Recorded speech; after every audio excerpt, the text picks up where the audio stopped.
నామానికి మహిమ కలుగును గాక. హల్లెలూయా.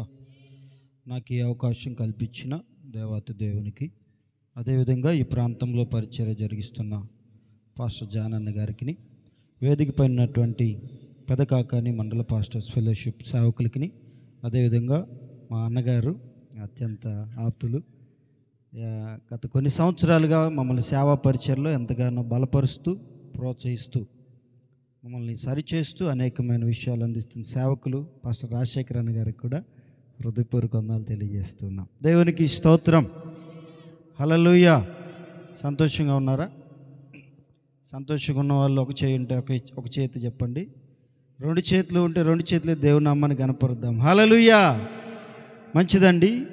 క్రిస్మస్ ఆరాధన కోడికలు దేవుని నామ మహిమార్థమై పాస్టర్ జానన్న గారు ఏర్పాటు చేసి ఈ అవకాశం కల్పించినందుకు హృదయపూర్వక వందనాలు తెలియజేస్తూ ఉన్నాం. దేవుని వాక్యాన్ని మనం ధ్యానం చేద్దాం.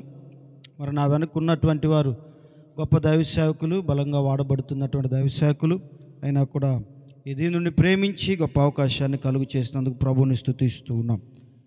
దేవుని వాక్యాన్ని మనం ధ్యానం చేద్దాం. బైబిల్ గ్రంథంలో నుంచి లూకా సువార్త 2వ అధ్యాయము 14వ వచనాన్ని మనము చదువుదాం. మనందరికీ తెలిసినటువంటి వాక్యము, అనేక సార్లు విన్న వాక్యం మనము చదువుదాం. ఇది నా దేవుడి వాక్యం నుంచి మనతో ఏ విధంగా మాట్లాడాలనుకున్నాడో దానిని కూడా మనం శ్రద్ధగా ఆలకిద్దాం. లూకా సువార్త 2వ అధ్యాయము 14వ వచనాన్ని ఒకసారి చదువుదాం. చదువుతాను, గమనించండి. సర్వోన్నతమైన స్థలములలో దేవునికి మహిమయు, ఆయనకిష్టులైన మనుషులకు భూమి మీద సమాధానము కలుగునుగా కానీ దేవునికి స్తోత్రము చేయుచుండెను. చిన్న ప్రార్థన చేసుకుని. ప్రేమ కలిగిన మా తండ్రి, మా ప్రభువా, మీకు స్తోత్రాలు. ఇంతవరకు కూడా పాటల ద్వారా, ఆరాధన ద్వారా మీ నామాన్ని మహింపరుచున్నారు ప్రభా. అందుని బట్టి స్తుతిస్తున్నాం. కొద్దిపాటి సమయం మీ వాక్కులు ధ్యానిస్తుండగా ప్రభా మీ ఆత్మచేత బలపరచండి. నా వాక్కు మరుగైపోవాలి, మీ వాక్కు బయలుపరచబడాలి ప్రభా. ఎదుగు తండ్రి, మీ వాక్కు చేత అనేక మంది ప్రభా ఆదరణ పొందినట్లు కృపను అనుగ్రహించండి. పరిశుద్ధాత్ముడా, సమస్తాన్ని మీ స్వాధీనంలోనికి తీసుకోనమని యేసయ్య పరిశుద్ధ నామంలో ప్రార్థిస్తున్నాం పరమ తండ్రి, ఆమేన్. దేవునికి స్తోత్రం. దేవుని ప్రియులారా, ఈ వాక్య భాగాన్ని మనము అనేక సార్లు, అనేక క్రిస్మస్లో కానీ మన మందిరాల్లో కానీ చాలాసార్లు విని ఉంటాం. సర్వోన్నతమైనటువంటి స్థలములలో దేవునికి మహిమయు, ఆయనకి ఇష్టలైనటువంటి మనుషులకు భూమి మీద సమాధానం. చూడండి, మానవుని యొక్క జీవితంలో సమాధానం అనేటువంటిది చాలా శ్రేష్టమైనటువంటిది, చాలా ప్రాముఖ్యమైనటువంటిది. మనం అనుకుంటూ ఉంటాం అనేక సందర్భాల్లో కానీ, అనేక మన జీవితాల్లో కానీ, మనకి ధనం ఉంటే బాగుంటుంది, ఆస్తి ఉంటే బాగుంటుంది, ఐశ్వర్యం ఉంటే బాగుంటుంది, వ్యాపారాలు ఉంటే బాగుంటాయి, లేకపోతే ఉద్యోగాలు వస్తే బాగుంటుంది అనుకుంటాం. ఆ ఆశ ఉండటం మంచిదే, కానీ ఇవన్నీ ఉంటే మన జీవితం బాగుంటుంది, ఇవన్నీ ఉంటే మన జీవితం సంతోషంగా ఉంటుంది, ఇవన్నీ ఉంటేనే మన జీవితాలు బాగుపడతాయి అని అనుకోవటం మాత్రం అది అంత సఖ్యమైనటువంటిది కాదు అని ఆలోచన. ఎందుకంటే మానవుని జీవితాన్ని మనం ఒకసారి పరిశీలన చేసినట్లయితే, ఆస్తి ఉన్నటువంటి వారు, వ్యాపారాలు ఉన్నటువంటి వారు, అందము ఉన్నటువంటి వారు, ఐశ్వర్యం ఉన్నటువంటి వారు అన్నీ కలిగి ఉంటున్నారు, కానీ వారి జీవితాల్లో సమాధానం ఉంటుందని మనము గమనించినట్లయితే అన్నీ ఉంటున్నాయి, కానీ సమాధానం మటుకు కొదువుగా కనపడుతూ ఉంటుంది.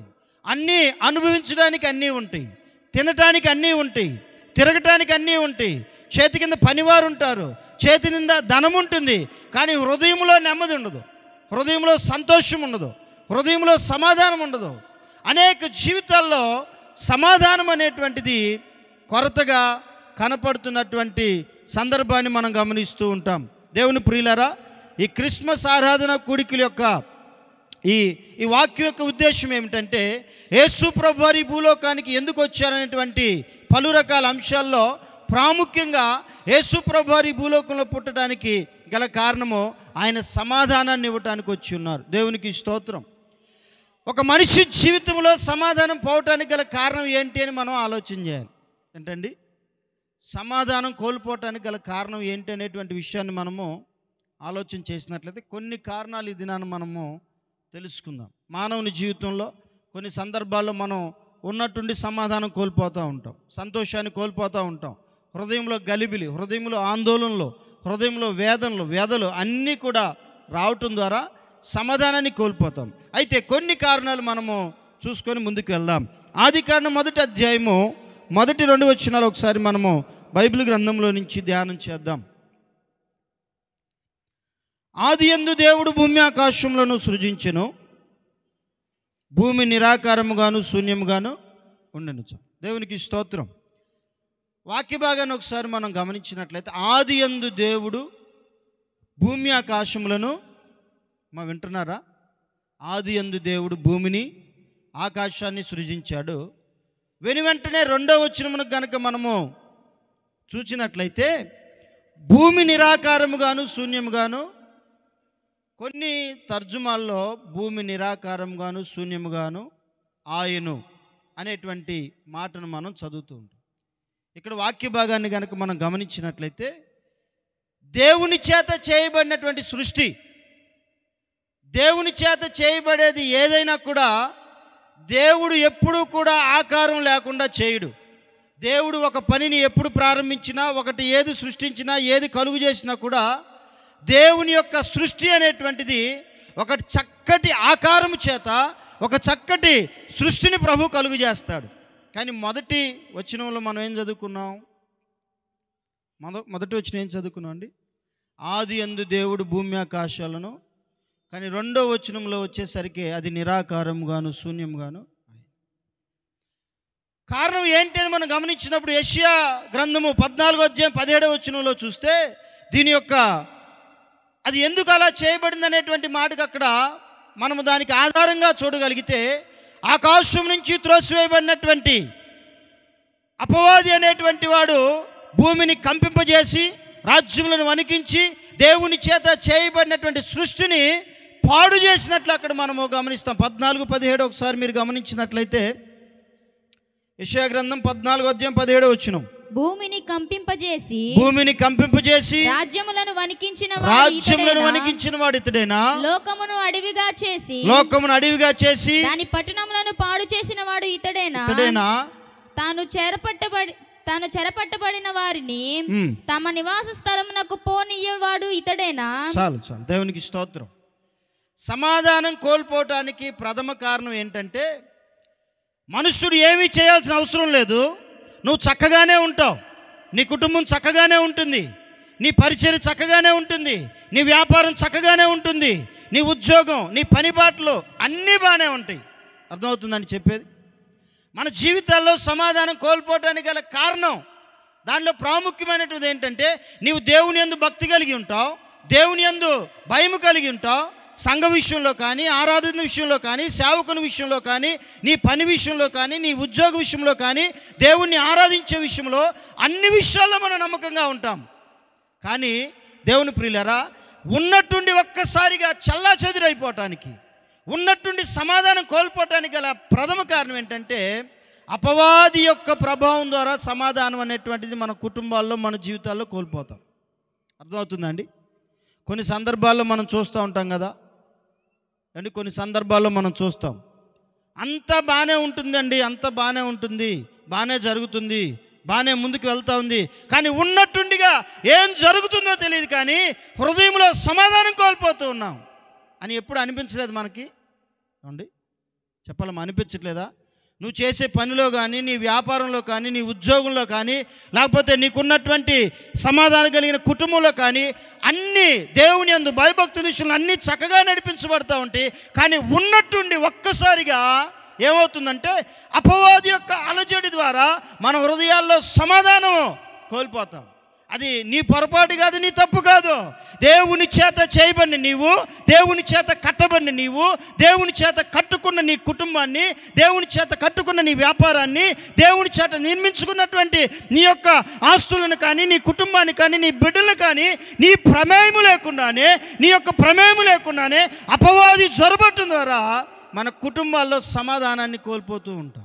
మన కుటుంబాల్లో దేవుని చేత చేయబడిన నీ ఆకారం, నీ మంచి సృష్టిని వాడు పాడు చేస్తూ ఉంటాడు. అనిపించలేదండి అట్లా ఎప్పుడైనా? మనకి కొన్నిసార్లు అనిపిస్తూ ఉంటుంది, ఇదేంటండి ఉన్నట్టుండి ఒక్కసారిగా అన్నీ పోయినాయి, ఉన్నట్టుండి నష్టాలు ఏర్పడినాయి, ఉన్నట్టుండి వేదనలు ఏర్పడినాయి, ఉన్నట్టుండి వ్యాధులు వచ్చినాయి.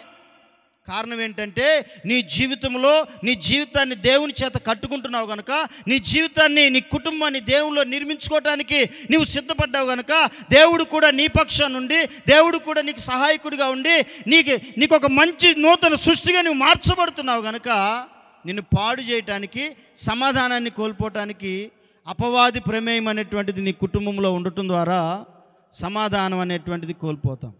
అర్థమవుతుందండి? సమాధానం కోల్పోతాం. ఉదాహరణకు మనం గమనించినట్లయితే యోబు జీవితాన్ని మనం గమనిస్తే, యోబు దేవుని యందు ఎంత భయభక్తులు కలిగి ఉన్నాడో, ఎంత ప్రార్థన చేసేవాడో, తన కుటుంబాన్ని కానీ తన బిడ్డలు కానీ ఎంతగా ప్రార్థనలో వర్ధిల్లింపు చేసేవాడో మనకు తెలుసు. కానీ ఉన్నట్టుండి సమస్తాన్ని కోల్పోవడానికి గల కారణం ఏంటంటే అపవాది యొక్క ప్రభావం. కొన్ని సందర్భాల్లో, కొన్ని కుటుంబాల్లో, ఏమంటే మన కుటుంబాల్లో కూడా ఉన్నట్టుండి సమాధానం కోల్పోతున్నామంటే అది నీ తప్పు కాకపోవచ్చు, నీ పొరపాటు కాకపోవచ్చు, నీ క్రియలు కాకపోవచ్చు. ఉన్నట్టుండి నష్టపోతున్నావంటే అపవాది చేత శోధించబడుతున్నావు, అపవాది చేత పీడించబడుతున్నావు, అపవాది ప్రమేయం చేత, దేవుని చేత కట్టుకుంటున్న నీ కుటుంబము అసమాధానానికి గురవుతుంది. నీ దేవుని చేత కట్టుకున్న నీ యొక్క వ్యాపారం, నీ సామ్రాజ్యం అనేటువంటిది అపవాది చేత సమాధానం కోల్పోయే విధంగా చేయబడుతుంది.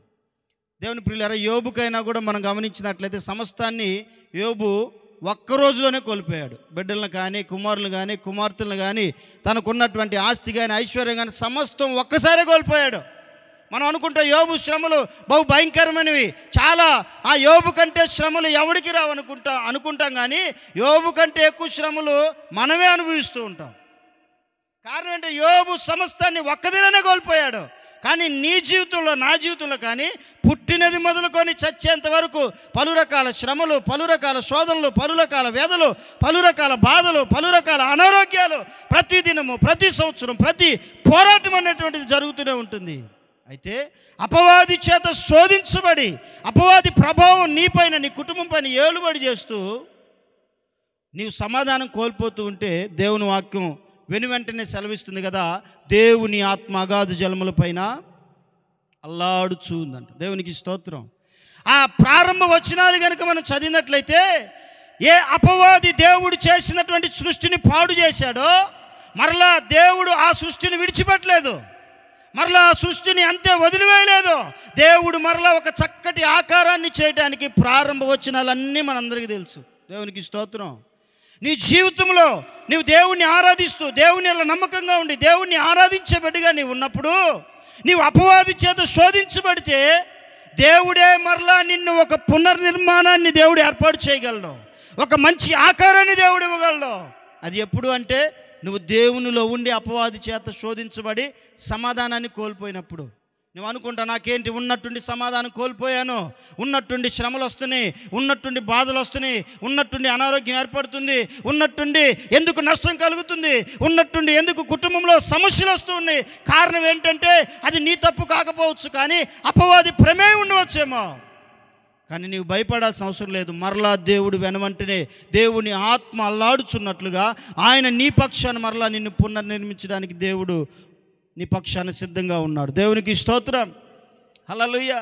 సమాధానం కోల్పోవటానికి కారణం ప్రథమమైనటువంటిది ఏంటంటే అపవాది యొక్క ప్రమేయము నీ పైన ఉండటం ద్వారా, నీ కుటుంబాలపైన ఉండటం ద్వారా.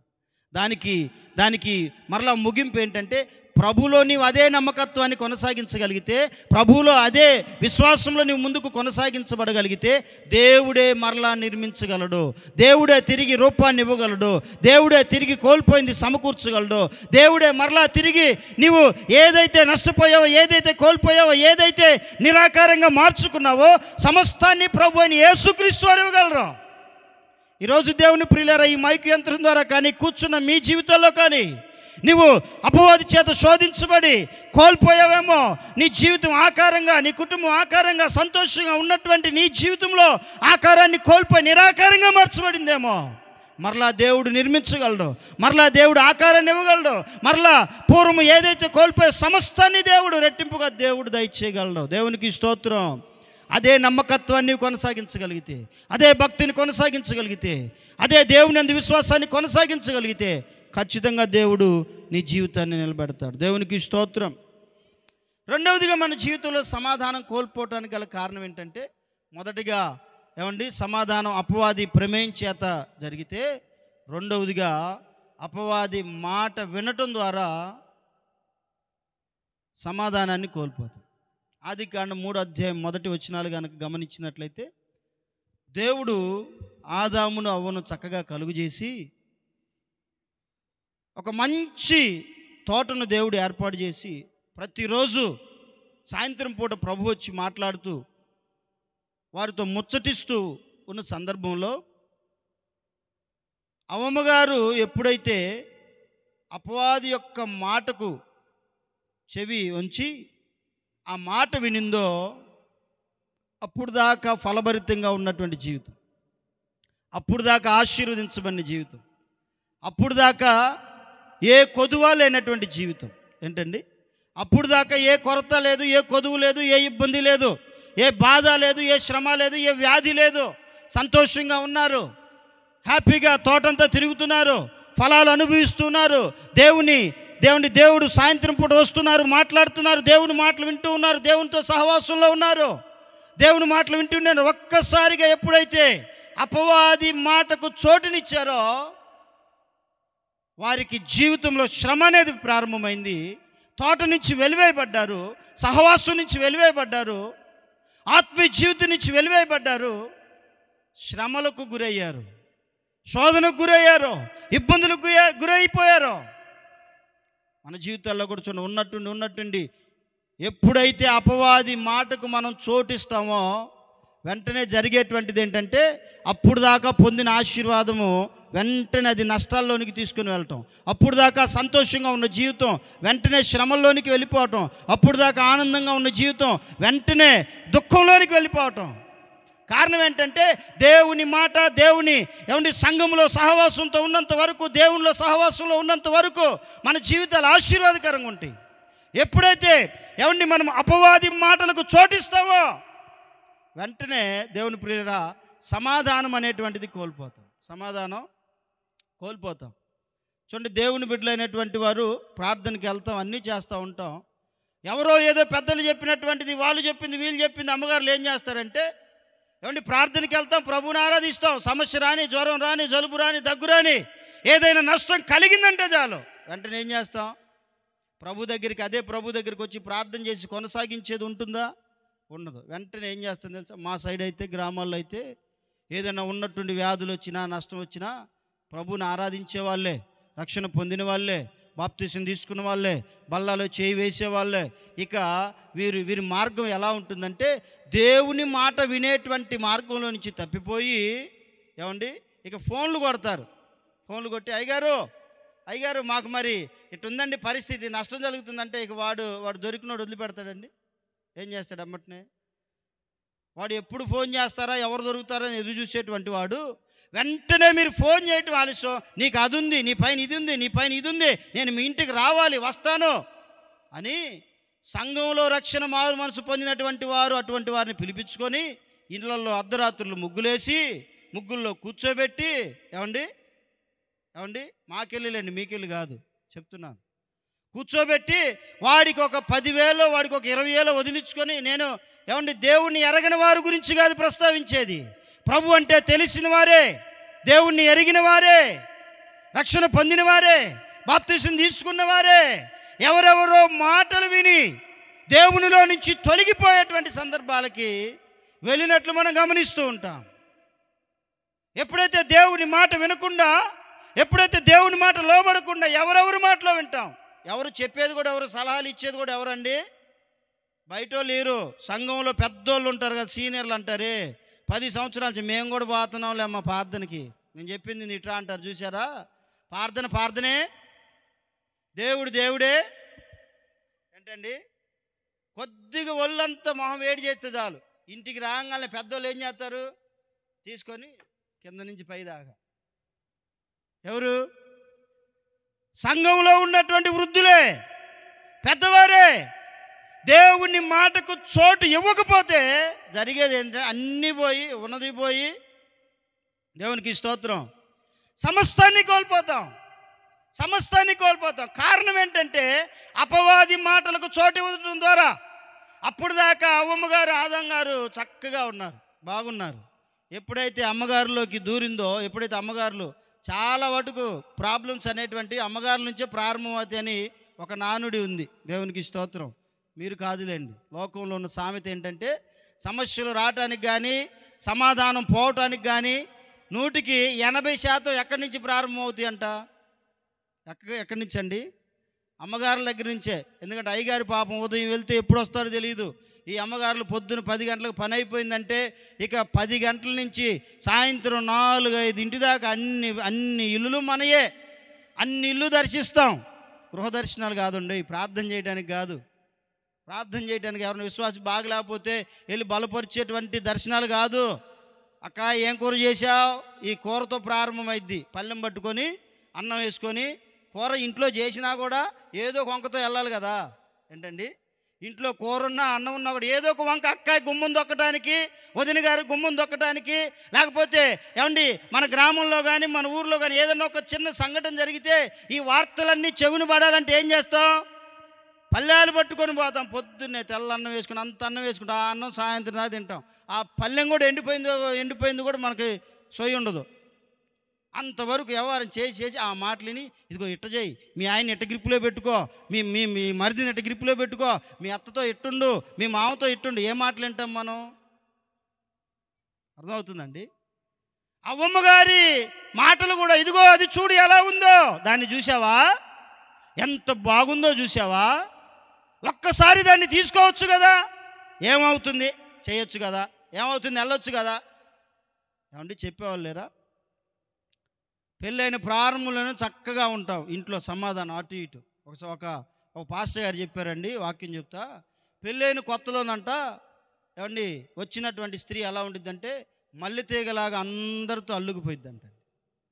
మల్లెతీగ చూసారండి? ఇంటికి వేస్తాం కదా పొద్దున్నే, ఒక కర్ర పెట్టి శుభ్రంగా దాని మెలికలు తిప్పుతూ ఉంటే పై దాకా వచ్చి మల్లెపూలు వచ్చి మంచి సువాసన వచ్చినట్టు మొదటి సంవత్సరం అంట మల్లెపూ తీగలాగా అల్లుకుపోయి ఎటు చూసినా సువాసనే. అత్తతో అల్లుకుపోయిద్ది, మామతో అల్లుకుపోయిద్ది, ఏమండి తోడబుట్టినటువంటి వాళ్ళు కానీ లేకపోతే మరుదులు కానీ ఆడబిడ్డలు కానీ అందరితో ఉండిద్దంట సమాధానంగా. 2వ సంవత్సరం అంట అక్కయ్య గారు కరెంటు తీగలాగా మారిపోతారంట. ఏ తీగ అండి? కరెంటు తీగ పట్టుకోగలుగు, దగ్గరికి వెళ్తాం, అమ్మో ఆమెను పట్టుకుంటే ఆమెను కదిలిస్తే షాకే మనకి. ఏమవుద్దండి? అక్కని పట్టుకుంటే షాకే. ఇంట్లో అత్త మాట్లాడాలన్నా మామ ఎవరు మాట్లాడాలన్నా ఏమని చెబుతారా? పోనీ ఏం చెప్పాలని ఏం చెబుతారు? అరే అబ్బాయి ఇటు రాయా కొడక, ఇటు చెప్పయ్యా, కొద్ది కోళ్ళకి చెప్పుకో అని ఎవరికి చెబుతారు? కొడుకు చెబుతారు. కానీ అమ్మాయి దగ్గరికి వెళ్ళి నువ్వు ఇట్టా అంటే వాళ్ళు బతుకుతారండి. తెల్లారి కూరలో ఉప్పులు ఎక్కువ అవుతాయి, కారాలు ఎక్కువ అవుతాయి, అన్నం లేట్ అయిద్ది, మంచిలు లేట్ అయిద్ది. నేనేమైనా ఊరుకున్నానా? మీ అందరికి గొడ్డు చాకిరీ చేస్తున్నాను. ఏంటండి? నేనేమైనా ఊరుకున్నానా? మీ అందరికి గొడ్డు చాకిరీ చేస్తున్నాను.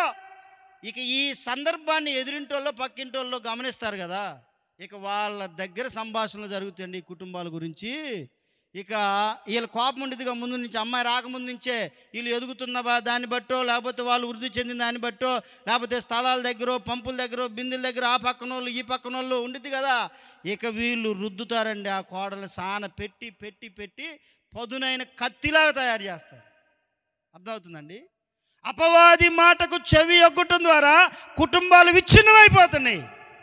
అపవాది మాటకు చొరవ ఇవ్వటం ద్వారా, దేవుని మాట వినకపోవటం ద్వారా, అపవాది మాటలకు చోటు ఇవ్వటం ద్వారా కుటుంబాలు కానీ, లేకపోతే వ్యాపారాలు కానీ, అన్నదమ్ముల మధ్య కానీ, లేకపోతే అక్కజిల్లల మధ్య కానీ సమాధానం కోల్పోవడానికి కారణం ఏంటంటే దేవుని మాటకు చోటు ఇవ్వకుండా అపవాది మాటకు చోటు ఇవ్వటం ద్వారానే. ఈరోజు మనం ఏ మాటకు చోటు ఇస్తున్నాం? ఎవరి మాట వినటానికి ప్రయత్నం చేస్తున్నాం? దేవుడు తెలుసు, భక్తి తెలుసు, ప్రార్థన తెలుసు, సహవాసం తెలుసు, ఉపవాసం తెలుసు, సేవకుడు తెలుసు, బల్లారాధన తెలుసు, ప్రభు రక్తం, ప్రభు శరీరం తెలుసు, అన్నీ తెలిసినా కూడా, దేవుని వాక్యం తెలిసినా కూడా ఎవరి మాటకు చోటిస్తున్నావండి? నీ జీవితంలో నువ్వు ఎవరి మాట విని పాడవుతున్నావో ఒకసారి ఆలోచన చేసుకో. ఎవరి మాటకు చోటించుకొని కుటుంబంలో సమాధానాన్ని కోల్పోతున్నావో ఆలోచన చేసుకో. ఎవరి మాట విని కుటుంబాన్ని విచ్ఛిన్నం చేసుకున్నావో ఆలోచన చేసుకో. ఎవరి మాటని వ్యాపారాన్ని పోగొట్టుకుంటున్నావో, ఎవరి మాటని ఉద్యోగాన్ని దూరం చేసుకుంటున్నావో, ఎవరి మాటలు విని నీ జీవితాన్ని పాడు చేసుకొని సమాధానం లేకుండా వింటున్నావేమో జాగ్రత్తగా ఆలోచన చేసుకోండి. ఏమండి కొంతమందికి అండి ఇచ్చేవాడు ఉంటే సచ్చేవాడు లేచి వస్తాడంట. ఏంటండి, అప్పులు ఇచ్చేవాడు ఉండాలి కానీ ఇదిగో వాడు 10,000 ఈడు 10,000 ఆ కార్డుదా ఈ కార్డుదా ఇది తీసుకొనిరా అది తీసుకొనిరా అని చెప్పారు అనుకోండి, ఊరు మొత్తం తీసుకుంటాం తీసుకోవా. ఆ బంధన బ్యాంక్ కూడా 47 అంట, ఫిన్కేర్ ఒక 30,000 అంట, స్పందన ఆవిడ 10,000 అంట, డాక్రా 20,000 మొత్తం తీసుకుంటాం. కట్టడానికి వచ్చేసరికి ఏమైపోద్దండి? ఏమైపోద్ది? కట్టగలుగుతున్నావా? ఏవో మాటలు చెవిని పడి స్తోమతకు మించి అప్పులు చేసుకొని ఒళ్ళు గొల్ల చేసుకొని సమాధానాన్ని కోల్పోయి దేవుని ప్రియులరా మన జీవితాలను పాడు చేసుకుంటున్నాం. సమాధానం కోల్పోవడానికి గల కారణం ఏంటంటే దేవుని మాట వినకుండా అపవాది మాటలకు చోటు ఇవ్వటం. దేవుని మాట వింటే ఏం జరుగుతుందో తెలుసా? ఆదికాండము 12వ అధ్యాయం 15వ వచనం ఒకసారి మనం చదువుదాం. ఆదికాండం 12వ అధ్యాయం 17వ వచనం. అయితే యెహోవా అబ్రహాము భార్య అయిన శారాని బట్టి ఫరోను అతని ఇంటి వారిని మహావేదనల చేత బాధించెను. ఫరో యొక్క అధిపతులు ఆమెను చూచి ఫరో ఎదుట ఆమెను పొగిడిరి గనుక ఆ స్త్రీ ఫరో ఇంటికి తేబడెను. అబ్రహాము జీవితం మనందరికీ బాగా తెలుసు. అన్నొచ్చారు కనుక ఇంకొక 5-6 నిమిషాల్లో ముగిచేస్తాం. అబ్రహాము జీవితం మనందరికీ చాలా బాగా తెలుసు. దేవుడు పిలిచాడు, దేవుని మాటకు లోబడి వచ్చాడు. అర్థమవుతుందండి? దేవుని మాట విన్నాడు. బొమ్మలు అమ్ముకునేవాడు దేవుని మాట విని దేవుడు కుటుంబాన్ని, నీ బంధువులను, నీ దేశాన్ని విడిచిపెట్టి నేను చూపించే ప్రదేశానికి రమ్మని దేవుని వాక్కు ఎప్పుడైతే వినపడిందో ఆ వాక్కుకు లోబడి ఏం చేశాడంటే సమస్తాన్ని విడిచిపెట్టి ఒక నూతనమైనటువంటి మార్గంలో నడవటానికి తన జీవితాన్ని సిద్ధపరచుకున్నాడు. అయితే సిద్ధపరచుకొని దేవుడు 12వ అధ్యాయంలో ప్రారంభంలో అన్ని ఆశీర్వాదాలు ఇచ్చాడు. తర్వాత ఆ ప్రాంతంలో కొద్ది కరువు ఉందని ఐగుప్తు దేశానికి వెళ్ళినప్పుడు ఐగుప్తు ఫరో ఏం చేశాడంటే శారమ్మ గారు చక్కగా ఉన్నారు, అందంగా ఉన్నారని ఆమెను తీసుకొచ్చి ఇంట్లో పెట్టుకున్నాడు. ఫరో అనుకున్నాడు అబ్రహాము ఒంటరిగా వచ్చాడు కనుక అతను ఏం చేస్తాడులే, అబ్రహాము ఒంటరివాడు, వేరే దేశం నుంచి ఇక్కడికి వచ్చినవాడు, పరాయి ప్రాంతం నుంచి ఇక్కడ బ్రతకడానికి వచ్చినవాడు, అతనికి వెనక ముందు ఎవరు లేరు, ఎటు చూసినా కూడా మన సామ్రాజ్యం పెద్దదే, అతన్ని మనం ఏం చేసినా అడిగేవాళ్ళు లేడు, అతని కుటుంబాన్ని ఎలా మనం ప్రవర్తించినా అడిగేవాళ్ళు లేడు, అతన్ని మనము ఎలా చిత్రహింసలు పెట్టినా అడిగేవాళ్ళు లేడు అని అనుకొని దేవుని ప్రియులరా శారమ్మ గారిని తీసుకొని వెళ్ళిపోయారు. చాలామంది జీవితాలు మనం గమనించినట్లయితే గ్రామాల్లో కానీ లేకపోతే ఊర్లో కానీ బలం ఎక్కువ బలగం ఎక్కువ ఉన్నవారు ఏం చేస్తారు? బలహీనల్ని ఏం చేస్తారండి? తాట తీసి వదిలిపెడతారు. బలం ఎక్కువ ఉన్నాడు ఏమండి, బలం ఎక్కువ ఉన్నాడు కుంటికాలోడైనా కూడా ఒంటికాల మీద లేచి వస్తాడంట. ఏమండి, బలగం ఎక్కువ ఉన్నాడు ఏం చేస్తాడు? వాడు కుంటోడైనా అసలు నాకు 2 కాళ్ళు ఉంటే అసలు నిన్ను ఏ చేస్తా అంటాడు. వదిలితే మళ్ళీ ఏముండదు, 2 అడ్డులకే పడిపోతాడు. బలం ఉందనుకొని ఫరో ఏం చేశాడంటే అబ్రహాం ఒంటరివాడు అనుకున్నాడు. కానీ అబ్రహాము దేవుని మాట విని వచ్చినటువంటి వ్యక్తి, అబ్రహాము దేవుని మాటకు లోబడి వచ్చినటువంటి వ్యక్తి. దేవుని ప్రియులరా 17వ ఆ వచనంలో చూస్తే అయితే యెహోవా అబ్రాము భార్య అయిన శారాను బట్టి ఫరోను అతని ఇంటి వారందరినీ మహావేదన చేత, నీ ఒంటరివే అవ్వచ్చు, నీకు బలం లేకపోవచ్చు, నీవు బలహీనుడు కావచ్చు, నీ కుటుంబం ఒంటరిది కావచ్చు, కొద్దిపాటి ఆదాయం కావచ్చు, కొద్దిపాటి జీవనం కావచ్చు, ఎవరి సపోర్టు లేకపోవచ్చు, ఎవరి ఆదరణ లేకపోవచ్చు, దేవుని మాటకు లోబడితే నీ పక్షాన యుద్ధము చేసి నీకు సమాధానాన్ని కలుగు చేయవాడు దేవుడే. దేవునికి స్తోత్రం. నేను ఒంటరిని అని అనుకోవాల్సిన అవసరం నీకు లేదు. అనేక మంది బలవంతుల చేత, అనేక మంది గొప్పవారి చేత నీవు బాధించబడుతూ పీడించబడుతూ సమాధానం లేకుండా సమాధానం కోల్పోయావేమో. ఈరోజు ప్రభువైన యేసుక్రీస్తు వారు సెలవిస్తున్న మాట ఏంటంటే నీవు దేవుని మాటకు లోబడే కుటుంబం అయితే, దేవుని మాటకు లోబడే వ్యక్తి అయితే, దేవుని మాటను విని నీ కుటుంబాన్ని నడిపించుకునే వ్యక్తి అయితే ఆయన నీ పక్షాన పోరాడి నీకు సమాధానాన్ని ఇవ్వడానికి సిద్ధంగా ఉన్నాడు. దేవునికి స్తోత్రం. సమాధానము మనకి కావాలి అంటే దేవుని ప్రియులారా దేవుని మాట వినాలి. దేవుని మాట విన్నప్పుడే సమాధానం కలుగుతుంది. దూత కూడా పరలోకం నుంచి దిగి వచ్చినప్పుడు భయపడకుడి, ప్రజలందరికీ కలుగుబోవు సంతోషకరమైన సువార్త. మనం ఈ మలాకీ గ్రంథానికి క్రొత్త నిబంధనకి పాత నిబంధనకి మధ్య ఒక పేపర్ చూస్తాం, కానీ 400 సంవత్సరాల చరిత్ర ఉంది. 400 సంవత్సరాల దేవుని మాట లేదు, దేవుని ప్రత్యక్షత లేదు, దేవుని వాక్కు లేదు. చీకటి యుగంగా పిలువబడింది. ఎక్కడైతే దేవుని వాక్కు ఉండదో అక్కడ చీకటే ఉండిద్ది, అక్కడ సమస్యలే ఉంటాయి. అందుకే 400 సంవత్సరాల తర్వాత ప్రభు వాక్కు బయలుపరచబడుతుంది కదా. సర్వోన్నతమైన స్థలములో దేవునికి మహిమ, ఆయనకి ఇష్టలైన మనుషులకు భూమి మీద. నీవు దేవునికి ఇష్టమైన వ్యక్తిగా ఉండగలిగితే, దేవుని మాటకు లోబడే వ్యక్తిగా ఉండగలిగితే, నీ జీవితంలో ప్రభు నీకు సమాధానాన్ని ఇవ్వడానికి సిద్ధంగా ఉన్నాడు. నువ్వు ఎవరి మాట విని నీ జీవితాన్ని పాడు చేసుకుంటున్నావు, ఎవరి మాట విని కుటుంబాన్ని పాడు చేసుకుంటున్నావు, ఎవరి మాట విని దేవుని ప్రియులారా నీవు సమస్తాన్ని పోగొట్టుకుంటున్నావు.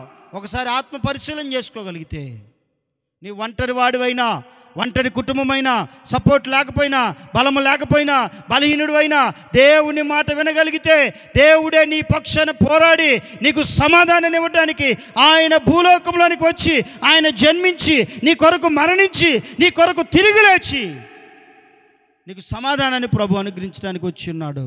కనుక అట్టి దేవుని వైపు చూడగలిగితే, అట్టి దేవుని వాక్కు వినగలిగితే ప్రభు నీకు సమాధానాన్ని అనుగ్రహిస్తాడు. దేవుడి మాటలు దీవించి ఆశీర్వదించునుగాక.